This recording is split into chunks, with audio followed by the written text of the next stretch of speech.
কারো বাবাখালী সম্পত্তি নয় অকাপ। অকাপ মানুষ দান করেছে আল্লাহর নামে। অতএব এটা আমার ইসলাম ধর্মের ম্যাটার। আমার ধর্মের উপরে আঘাত দিবার অধিকার দেশ কাউকে দেয়নি, সংবিধান কাউকে দেয়নি। এই বিল কোনোভাবে লাগু হতে দেওয়া যাবে না।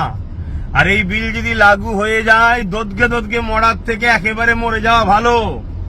তাই সময় আছে, চলুন। আমি ফার্স্টে আছি, আসুন না দেখি। বড় দুঃখ তো এটাই, যখন তাপ লাগে তখন তো লড়ে বসতে মন যায়। আপনাদের কিছু হয়নি। অনেক গাল দিয়েছেন দাদা হুজুরের আওলাদ নবীর খানদানকে, অনেক গাল দিয়েছেন।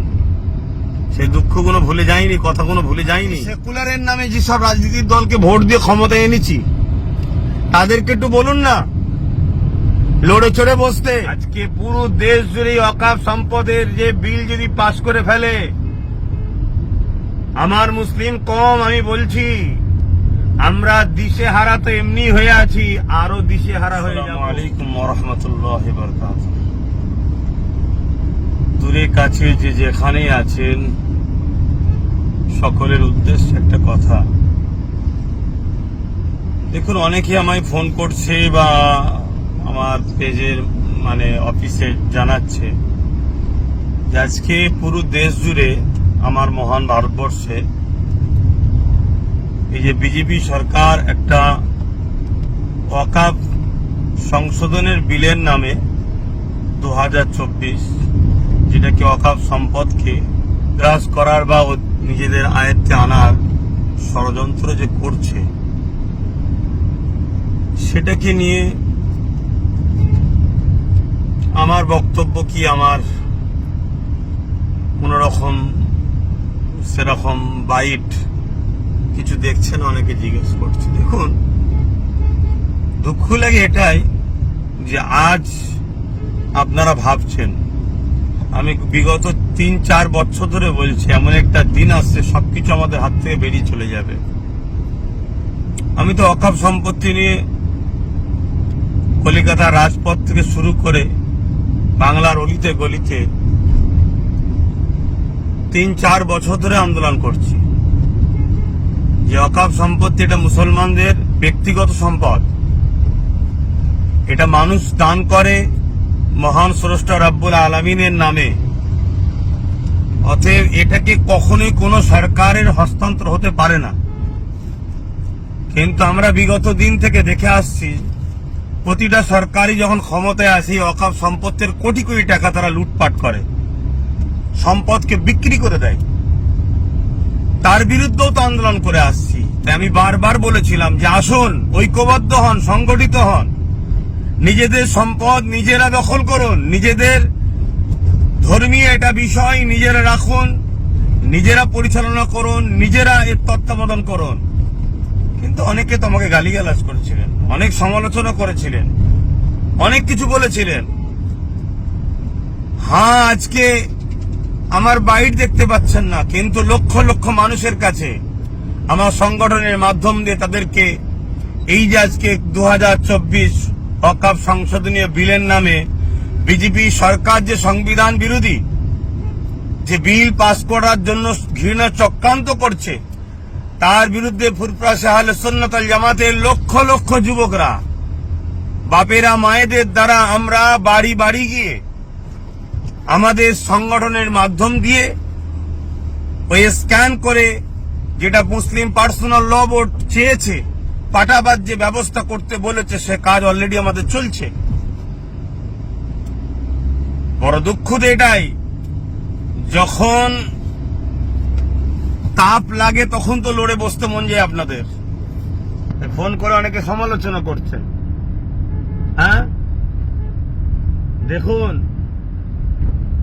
3 বছর কম বেশি আগে থেকে আমি বলে আসছি, যেমন একটা দিন আসছে দিশে হারা হয়ে যাবেন, চোখের পানি নয় খুন বেরোবে। এখনো তো কিছু হয়নি। অনেক গাল দিয়েছেন দাদা হুজুরের আওলাদ নবীর খানদানকে, অনেক গাল দিয়েছেন। সেই দুঃখগুলো ভুলে যায়নি, কথাগুলো ভুলে যায়নি। তথাপিও বলবো, আসুন, যা প্রতিটা মাযহাব, দল, মত সবকিছু ভুলে গিয়ে এই বিজেপি যে চক্রান্ত, আর বিজেপি শুধু আজকে নতুন নয়, কখন কৃষকের বিরুদ্ধে সংবিধান বিরোধী বিল পাস করেছে, কখনো দেশের মানুষের বিরুদ্ধে। এই বিজেপি নামক যে দল আজকে পুরো দেশটাকে শেষ করছে, এর বিরুদ্ধে সবাই সংগঠিত হন। এবং আমরা যে সেকুলারের নামে যেসব রাজনীতির দলকে ভোট দিয়ে ক্ষমতায় এনেছি, তাদেরকে একটু বলুন না লড়ে চড়ে বসতে। এখনো সময় আছে। কৃষক বন্ধুরা আন্দোলন করা শিখিয়েছে আমাদেরকে। উঠুন, জাগুন, লড়াইয়ের জন্য সংগঠিত হন। কারো বাবা খালি সম্পত্তি নয় অকাপ। অকাপ মানুষ দান করেছে আল্লাহর নামে। অতএব এটা আমার ইসলাম ধর্মের ম্যাটার। আমার ধর্মের উপরে আঘাত দিবার অধিকার দেশ কাউকে দেয়নি, সংবিধান কাউকে দেয়নি। সে যে পদেই বসে থাকতে পারে, সে যদি তার পদকে ভুল রাস্তায় পরিচালনা করে, তাহলে আমাদেরকেও সংবিধানকে সামনে রেখে গণতান্ত্রিক প্রক্রিয়ায় তাকে জাগানো দরকার, যেভাবে কৃষক বন্ধুরা জাগিয়েছে। তাই সংগঠিত হন, আসুন, এগিয়ে চলুন। আজকে পুরো দেশ জুড়ে অকাপ সম্পদের যে বিল যদি পাশ করে ফেলে, আমার মুসলিম কম, আমি বলছি, আমরা দিশেহারা তো এমনি হয়ে আছি, আরো দিশেহারা হয়ে যাব। কোনো অস্তিত্ব থাকবে না। আমি বলেছিলাম মসজিদে যাবেন, AK-47 লে দাঁড়িয়ে থাকবে, লাঠিলে দাঁড়িয়ে থাকবে। সেটা করতে চাইছে মসজিদ কমিটি, মাদ্রাসা কমিটি, বিভিন্ন কমিটিতে, কবরস্থান কমিটি, সব কমিটির মধ্যে সরকার তার আমলাকে নিযুক্ত করবে, সম্পদকে হস্তক্ষেপ করবে, তাদের আইনকে প্রয়োগ করাবে। আপনার ধর্মীয় স্বাধীনতা শেষ হয়ে যাবে। এই যে অত্যাচার, এতে মুসলিম অস্তিত্ব তথা ইসলামকে মিটাবার একটা ঘৃণার চক্রান্ত বিজেপি সরকার নিচ্ছে। এই বিল কোনোভাবে লাগু হতে দেওয়া যাবে না। আর এই বিল যদি লাগু হয়ে যায়, দোদগে দোদগে মরার থেকে একেবারে মরে যাওয়া ভালো। তাই সময় আছে, চলুন। আমি ফার্স্টে আছি, আসুন না দেখি। যারা পাড়ালি খেয়ে খায়, যারা পা চেটে বেড়ায়, যারা ভিক্ষা খায়, সামান্য ভিক্ষায় যখন ইসলাম বিদ্বেষী কোনো কথা হয়, তাদের মুখে কথা পাওয়া যায় না। সেই মুসলমানদের নিয়ে অকাবের লড়াই কি হবে? তারা আজকে ফোন করে বলছে আপনার ভূমিকা কি? আজকে নিজেরা সংগঠিত নয়, নিজেদের কোনো পাওয়ার নাই, নিজেদের কোনো জায়গা নাই। আরো একটা কথা, হিন্দু আর হিন্দুত্ব দুটোকে কিন্তু একভাবে মিশিয়ে দেবেন না। আমার ক্ষুদ্র জ্ঞানে হিন্দু শান্তি, ভ্রাতৃত্ব, ঐক্যের কথা বলে। হাজার হাজার বছর ধরে এদেশে মুসলিম হিন্দুর ভ্রাতৃত্ব ইতিহাসে আসছে। কিন্তু আজকে হিন্দুত্ব, হিন্দু সাইনবোর্ড দিয়ে হিন্দুত্বের যে আজকে ষড়যন্ত্র, দেশকে ধ্বংস করার যে ষড়যন্ত্র, সংবিধানকে মিটিয়ে দিবার যে ষড়যন্ত্র, সেই দিকে দেশকে নিয়ে যাচ্ছে।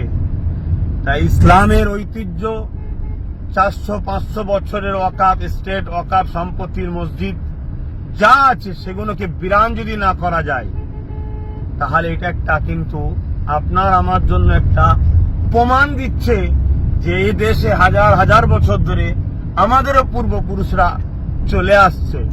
তাই এই স্মৃতিগুলোকে মিটাতে হবে।